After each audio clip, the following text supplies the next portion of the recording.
क्या आप जानते हैं ब्रांडेड और जेनेरिक दवाओं में क्या फर्क है? काम दोनों बिल्कुल एक जैसा ही करती हैं, बस जेनेरिक दवाएं बहुत सस्ती होती हैं, इसलिए आप पैसे बचा सकते हैं। क्या आपने कभी मेडिकल स्टोर पर जेनेरिक मेडिसिन का नाम सुना है? लेकिन क्या आप जानते हैं कि जेनेरिक मेडिसिन वास्तव में क्या होती है? क्या यह ब्रांड मेडिसिन से कम असरदार होती है? और क्या हर जेनेरिक मेडिसिन बिल्कुल सुरक्षित होती है?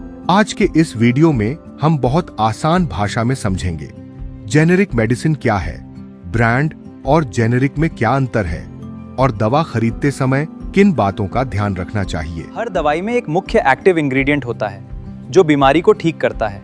ब्रांडेड और जेनेरिक दोनों में ये इंग्रेडिएंट बिल्कुल सेम होता है, इन्हें ही हम जेनेरिक दवाएं कहते हैं। किसी दवा में जो मुख्य सक्रिय पदार्थ यानी एक्टिव इंग्रेडिएंट होता है, वही उस दवा का असली मेडिसिनल कंपोनेंट होता है।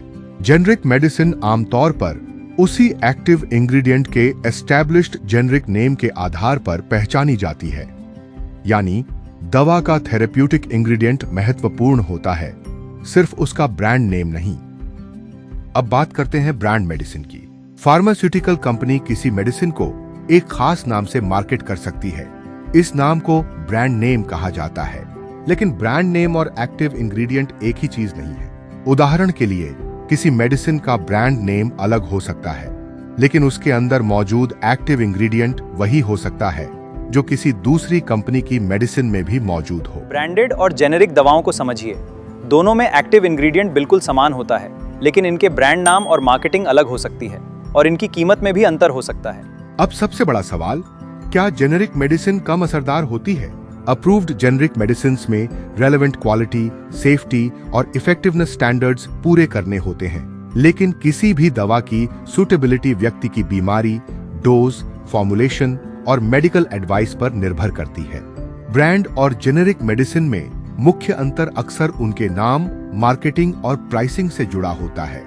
एक ही एक्टिव इंग्रेडिएंट वाली मेडिसिन्स अलग-अलग ब्रांड्स में अलग कीमत पर मिल सकती है। जेनेरिक मेडिसिन में ब्रांड मार्केटिंग का खर्च कम होने की वजह से कई मामलों में कीमत कम हो सकती है, लेकिन सिर्फ कम कीमत देखकर मेडिसिन चुनना सही तरीका नहीं है।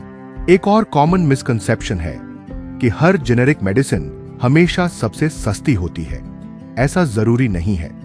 मेडिसिन की कीमत मैन्युफैक्चरर, फॉर्मुलेशन, पैकेजिंग और कई दूसरे फैक्टर्स पर निर्भर कर सकती है। इसलिए सिर्फ जेनेरिक शब्द देखकर यह अस्यूम न करें कि वही सबसे सस्ता ऑप्शन होगा।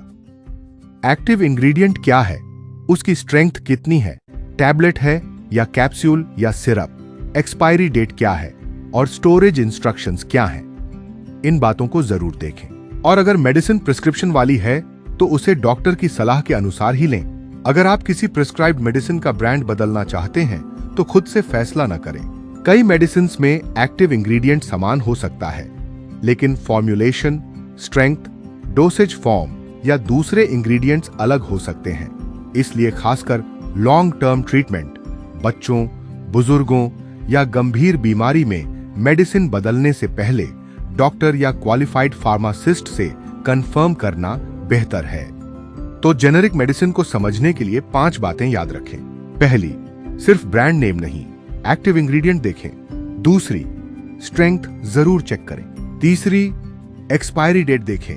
चौथी, प्रिस्क्रिप्शन मेडिसिन डॉक्टर की सलाह के अनुसार लें। और पांचवी, अगर मेडिसिन बदलने या लेने को लेकर कोई डाउट है तो हेल्थ केयर प्रोफेशनल से पूछें। तो अब जब भी आप जेनेरिक मेडिसिन का नाम सुने, याद रखें, मेडिसिन को समझने में उसका एक्टिव इंग्रेडिएंट, स्ट्रेंथ, फॉर्मुलेशन और क्वालिटी स्टैंडर्ड्स बहुत महत्वपूर्ण होते हैं। सिर्फ सस्ती या महंगी होने के आधार पर मेडिसिन को अच्छा या खराब न माने। अगर आपको यह जानकारी यूजफुल लगी हो तो वीडियो को लाइक करें और ऐसे आसान हेल्थ और मेडिसिन एजुकेशन वीडियोस के लिए हमारे चैनल को सब्सक्राइब करें। मिलते हैं अगले वीडियो में। धन्यवाद। तो अगली बार सही जानकारी जरूर लें और सुरक्षित रहें।